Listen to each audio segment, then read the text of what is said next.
Welcome to the deep dive. We're here to cut through all that noise, especially when it comes to financial markets. It's just constant information overload, isn't it? It really is. Data, opinions, predictions everywhere. Exactly. So our mission today is, well, pretty clear. Give you a sharp, actionable look at India's Nifty 50 and Bank Nifty. We want to understand the recent moves and what might be next. We're going deep using specific data from Money Control for July 1st, 2025. Think of it as getting you up to speed quickly. Good plan. We'll hit the open and close prices, dig into key Fibonacci levels, and pinpoint those crucial support and resistance zones for the next trading day. Okay, let's unpack this. Really get into the nitty-gritty of Nifty and Bank Nifty to give you that edge. Absolutely. You know, in markets that feel chaotic sometimes, focusing on these specific metrics, how they link up, it really does offer clarity. It cuts out the fluff. Right. So let's start right at the beginning for July 1st. The open and close numbers. What do they tell us straight away? For Nifty 50, the open was 25,551.35. The close, roughly 25,517.05. So a little dip there. Yep, a slight drift down. And Bank Nifty futures opened at $57,625.00, with the spot index closing at $57,459.45. Again, a bit lower than the open. What's the immediate takeaway? Well, it's interesting, isn't it? Both indices showing that small fade from open to close. It's not dramatic, but it suggests a couple of things. Like what? Profit booking. That's one possibility, yeah. People locking in gains near the end of the day. Or maybe more likely, it points towards some consolidation. Just catching its breath. Exactly. The market taking a pause after maybe some previous moves. There wasn't really aggressive buying into the close, which is, noteworthy. Kind of a let's wait and see signal. Okay, interesting nuance there. But of course, it's never just about the open and close. There's always more going on underneath. Always. The context matters. So what else was happening? Let's talk India VIX. It opened mid-12s, popped up a bit early on, like 3.21% to around 12.79. A little spike. But then it actually eased back down. Ended the day around 12.53, down about 2%. What's the VIX telling us here? Right, the VIX, the fear gauge. Seeing it ease off by the end of the day suggests market anxiety about big future swings actually decreased as the session went on. So that early spike was just temporary jitters. Seems like it. Maybe some initial uncertainty, but the pullback implies a calmer outlook returning. When VIX is down in that 12-13 zone, it generally points to lower expected volatility. Which is usually seen as good for stocks. Typically, yes.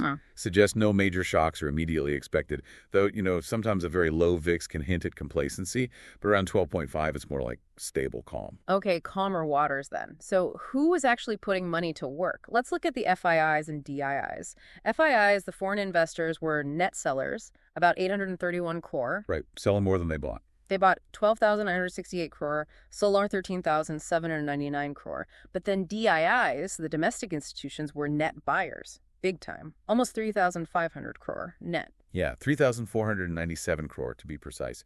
Bought nearly 16,000 crore, sold about 12,400 crore. So what's the story there? FIIs selling, DIIs buying. What does that dynamic signal? Well, this is a really important pattern we often see. The domestic institutions are providing really strong support against foreign selling. A counterbalance. Exactly.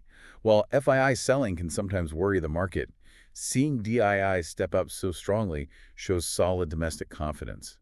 It suggests local funds see value or opportunity, maybe have a longer-term view. So it stops the market from falling too hard just because foreign money is leaving? Precisely. Yeah. It provides a crucial floor. It really speaks to the growing strength and maturity of India's domestic investor base. They can absorb these flows now. That's definitely a positive sign. Okay, one more piece of the puzzle for context. The advance decline ratio, the AD. We heard the broader market snapped a 7-day rally. Yes, that streak ended. And the AD ratio was roughly 1-to-1 on this expiry day. What does that tell us about market breadth? A 1-to-1 ratio means for every stock that went up, another one went down, roughly speaking. So a very balanced, almost neutral breadth. After a 7-day rally, that sounds like a stall. It does. It suggests the broad momentum that lifted almost everything earlier. Well, it cooled off significantly. The market seems to be consolidating, maybe rotating. Participation got much more selective. So not everything was going up anymore. Right. The indices might hold up okay, but under the surface, the buying interest wasn't as widespread. It signals the rally was losing steam, maybe needing a pause before deciding the next direction. Okay, that paints a really clear picture of the day. So we've looked back. Now let's pivot to looking forward. What does this all mean for the next trading session? Let's get into those key levels. Support and resistance first, maybe based on open interest data. Good idea. Those OI levels are crucial. For Bank Nifty, what are the key zones traders should be watching? Okay, for Bank Nifty, the main support area to watch is down at 57,200 to 57,100.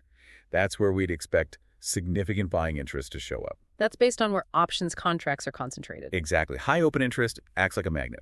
On the upside, the first hurdle, the resistance, is around 57,800 if it gets through that. And where? The next significant level is up at 58,200.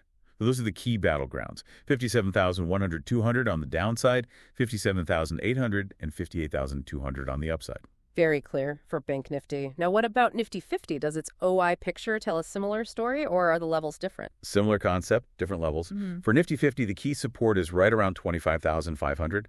That's a big psychological number, too. And if that breaks? Then the next major support is lower, down near 25,350.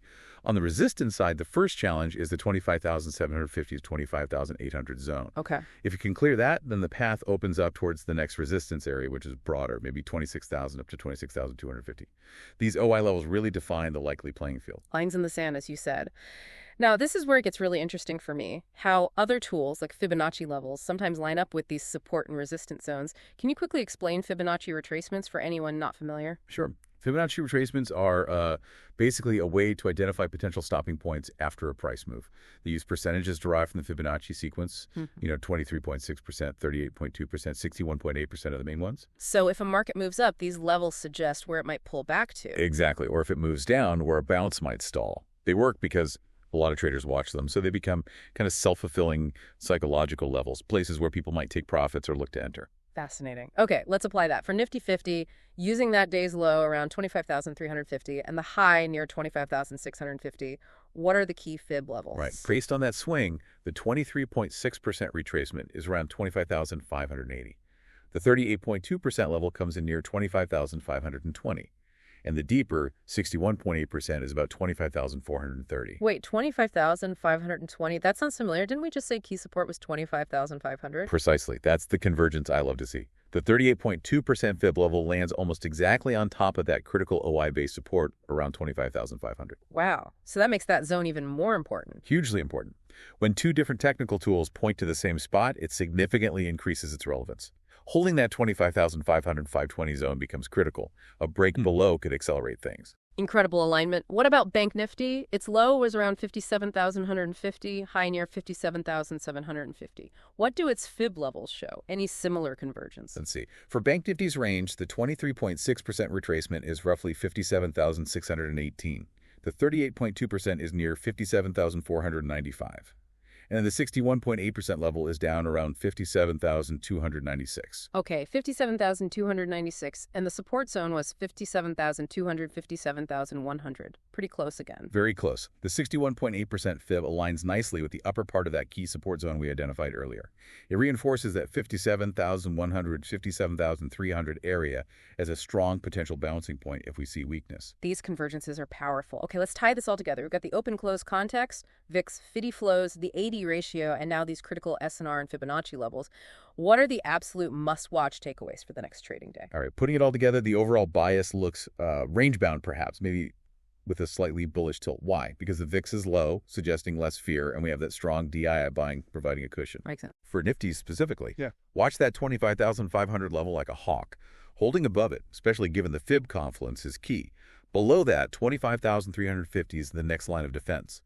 On the upside, it needs to break 25,800 to really get going towards that 26,000 plus zone. Got it. Nifty, watch 25,500 support, 25,800 resistance. Exactly. For Bank Nifty, focus on that 57,100 to 57,200 support, again reinforced by the fib level nearby. If it holds, there's potential to push towards 57,800 and maybe even test 58,200 resistance.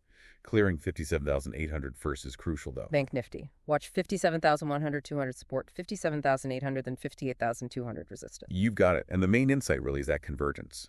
When OI support and Fibonacci levels point to the same price area, pay extra attention. Those zones often act as strong inflection points. That convergence point really is the key takeaway, isn't it? Fantastic. What a thorough deep dive.